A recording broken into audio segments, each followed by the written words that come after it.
Hello friends, today we are going to learn about Karvonen method or heart rate reserve method. This is one of the formulas which will be there on the exam, and this video is the last video in the ACE helpful formulas videos which I have done. So before we start with Karvonen method, that is heart rate reserve method, let me explain to you why that method is better than the maximum heart rate method. You must be aware that heart rate is used in the form of maximum heart rate or heart rate reserve for programming and monitoring exercise intensity. Since it is not practically possible to conduct a maximal effort test every time, so largely this formula is used to find out your maximum heart rate, 220 minus age. But this formula is inherently full of errors because there are few variables which impact maximum heart rate. Genetics, exercise modality, like your heart rate may change if you are doing running or cycling. Due to medications, your maximum heart rate may change. Body size may also affect, especially female have often higher resting heart rate than males because they have smaller hearts and hence lower stroke volumes, leading to a higher maximum heart rate in case of females. So altitude may also affect the maximum heart rate. Altitude can lower the maximum heart rate reached due to most individuals' inability to train at higher intensities. Age can also affect the maximum heart rate. It varies significantly among people of the same age. So the standard deviation is plus minus 12 BPM. This you must remember. It may come on the exam that what is the standard deviation in case of using the MHR, maximum heart rate formula. This is plus minus 12 BPM. Basically, one individual may be having difference of 12 beats per minute when we are using MHR method than the other individual. So ACSM recommends using Galish formula, which is this, and Tanka, Monahan and Seals formula, which is this. So even these two formulas have a standard variation of deviation of plus minus 7 beats per minute. So why MHR is not an effective method to use?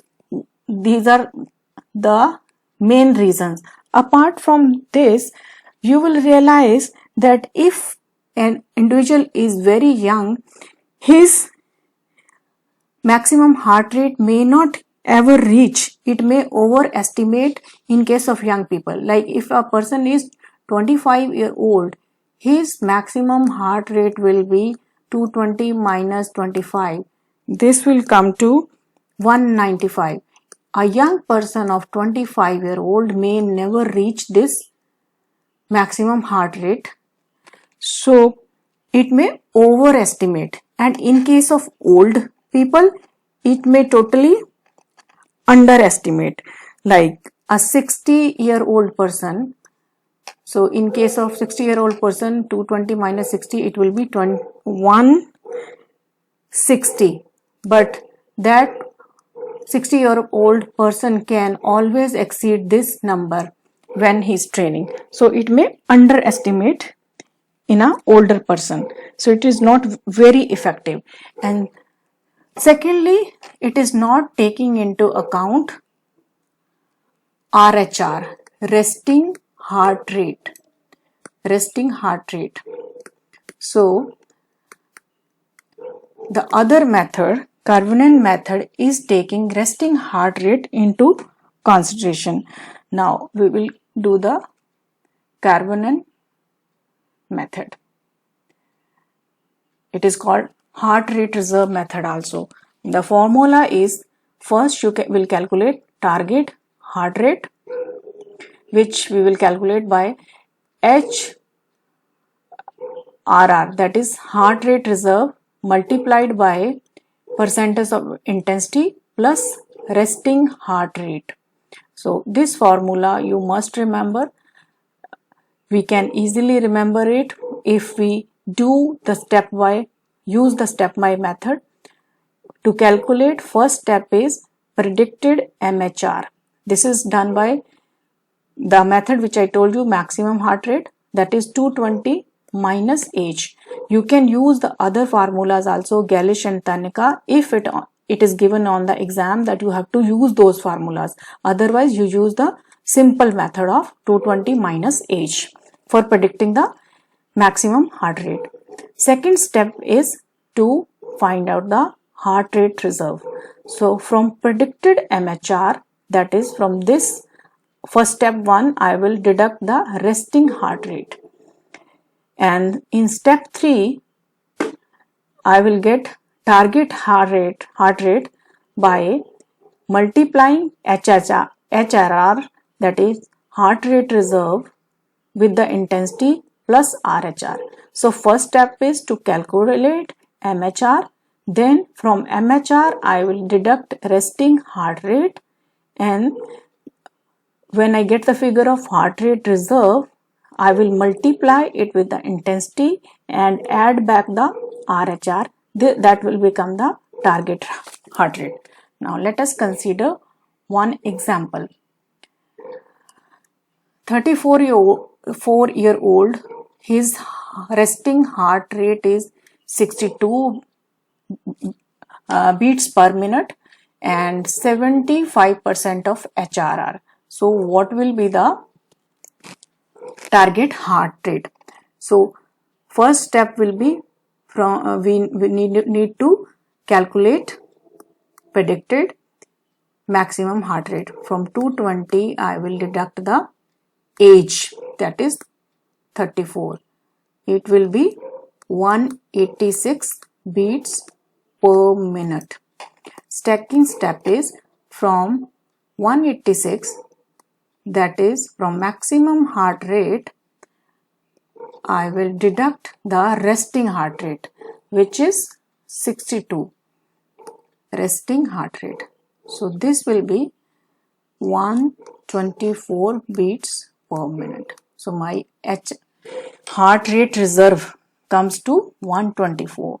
Third step, from I will multiply heart rate reserve, that is 124, with the intensity.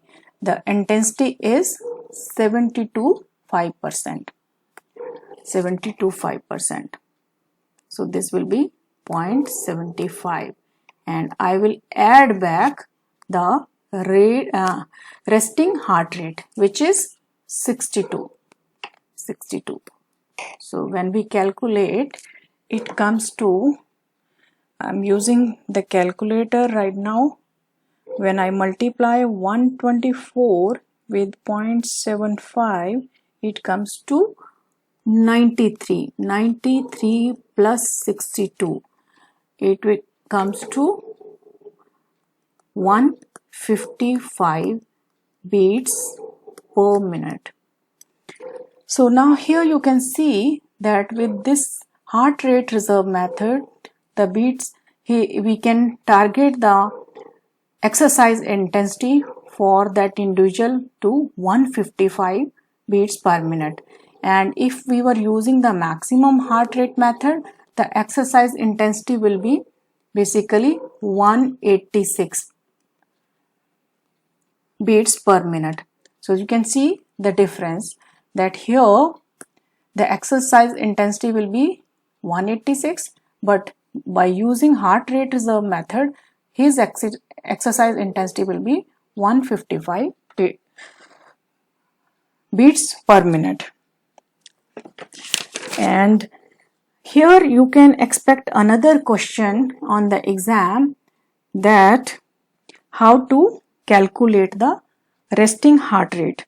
So in the formula, in this Karbonen method, the resting heart rate has been taken in the morning in a reclining position, but ACE recommends measuring resting heart rate in the body position in which the client will exercise. So remember, this may come on the exam. ACE recommends measuring resting heart rate in the body position in which the client will exercise. So this may necessitate the need for two sets of training zones, one for seated recumbent positions and another for standing activities. I hope I have explained it well. If you have liked the video, please press the like button and support my efforts in helping all of you. Thank you so much for listening. Once again, thank you so much.